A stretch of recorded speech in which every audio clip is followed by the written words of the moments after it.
Hello everyone. In my previous video for class 10 economics, I was discussing with you terms of loan.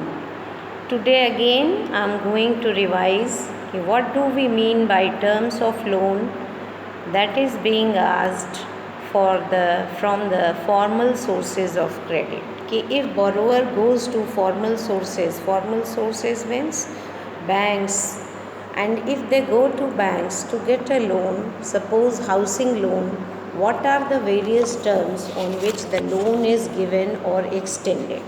So that I discussed with you in my last class. Once again, I am here to discuss that suppose a house loan has to be taken by a person, and she goes to bank, and there she has asked or demanded rupees 5 lakh from the bank to purchase a house. The annual interest rate on the loan is 12%, as it is written here or as it has been explained in the book that I am going to discuss with you all. Yes, it is 12%, and the loan is to be repaid in 10 years in monthly installment. So Megha had to submit to the bank.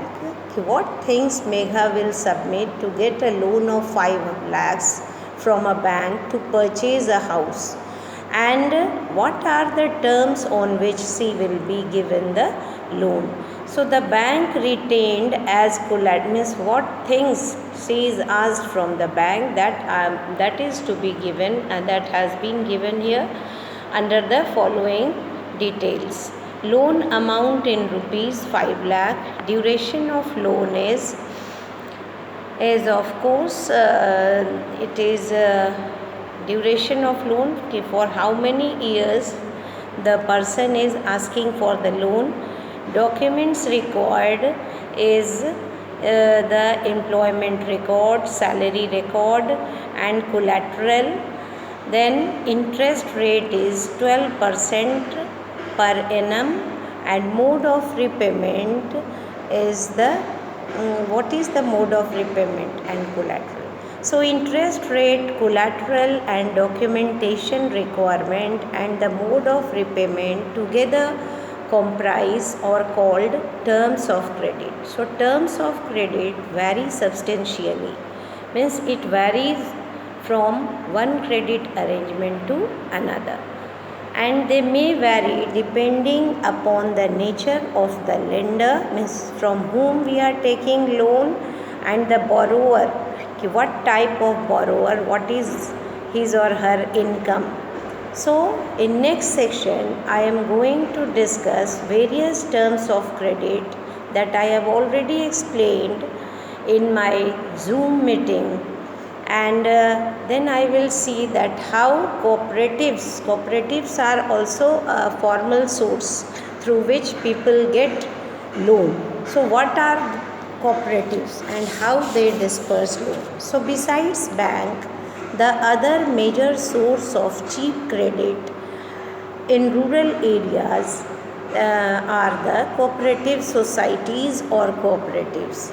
What are cooperatives? Cooperatives are the organization from same type of worker or organization and worker, they get loan, and members of a cooperative, they pool their saving, they collect their resources or savings and in that particular area, and then these collected resource or the money that they pool helps them to get loan or at cheaper rate of interest. So there are several types of cooperatives possible, such as farmers cooperative, weavers cooperative, industrial workers cooperatives, Krishak cooperative functions in a village not very far away, means in many small or semi-rural or semi-urban type of localities, these type of cooperatives functions or work, and they are very playing very prominent role in fulfilling the credit needs of these workers or agriculture workers or industrial workers or the weavers, etc. So it has in Shonpur area, there is a Krisak cooperative which is working there, and it has 2300 farmers as members.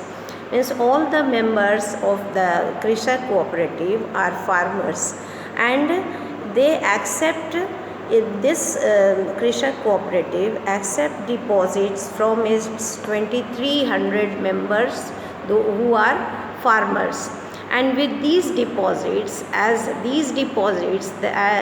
collateral, the cooperative has obtained a large loan from the bank, and the pooled savings of these people, 2300 workers, cooperative workers, it become or it can be used as a collateral by the cooperative to get a large loan from the bank, and these funds are used to provide loans to members, and in this way they get the bigger loan from banks after showing their savings that they have created from their workers, which become their collateral to get a bigger loan from bank, and then these funds are used.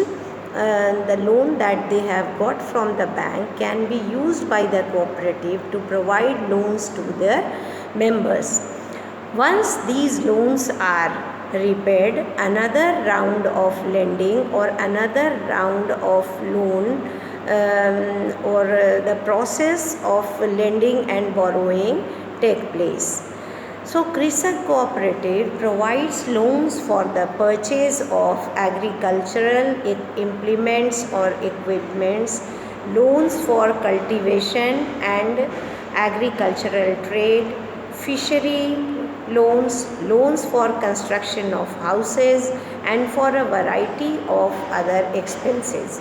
Means all types of loans that it provides to its member, it is mainly given to help the members to increase their earning, to help them to get all the inputs for their agriculture, to fulfill their agriculture needs, and that will help them to run their life properly and for variety of other expenses also for their family.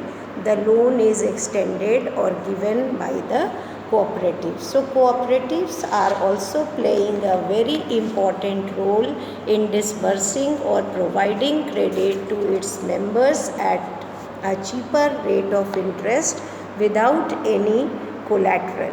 And the savings that these people have pooled in the cooperative, that can be used or that is being used by the cooperative to get bigger loan from banks.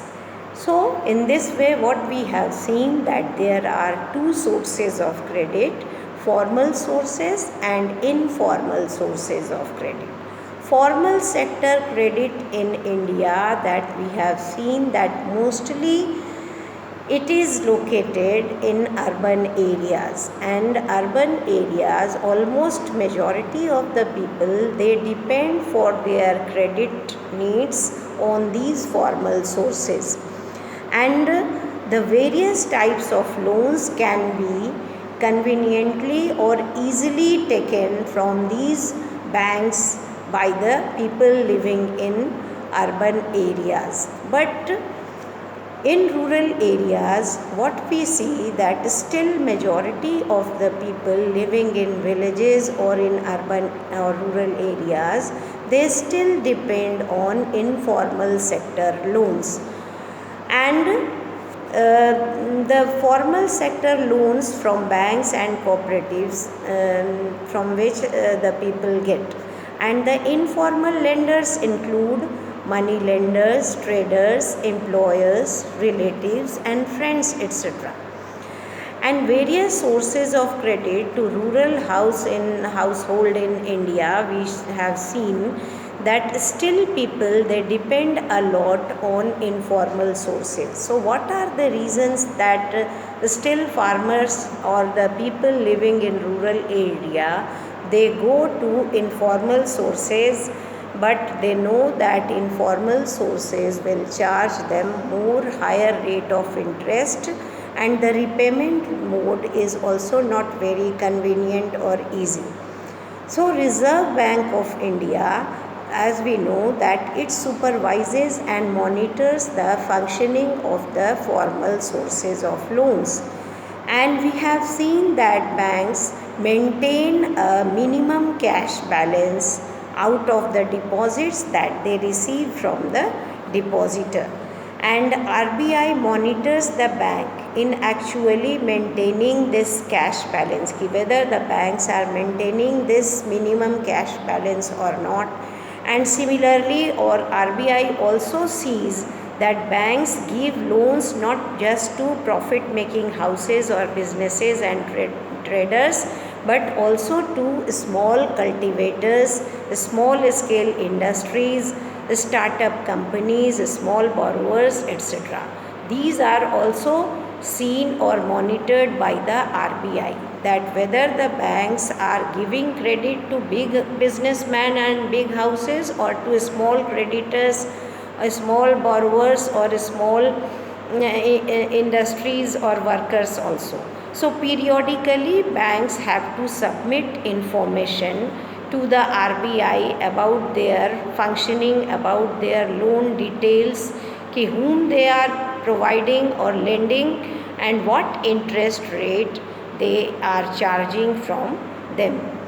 But in informal sources, where what we see that in rural areas still informal sources is playing major role, and no organization is there to supervise the functioning of these money lenders and sahukars and landlords.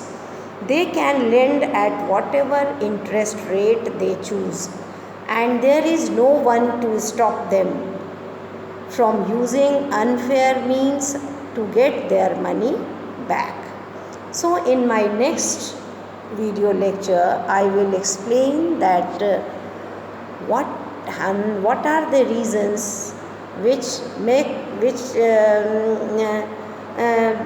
has made the formal sources loans so lucrative, and why people those living in the cities they go and take loan from formal sources, and why not rural area people they go and they are unable to get loan from formal sources. Thank you.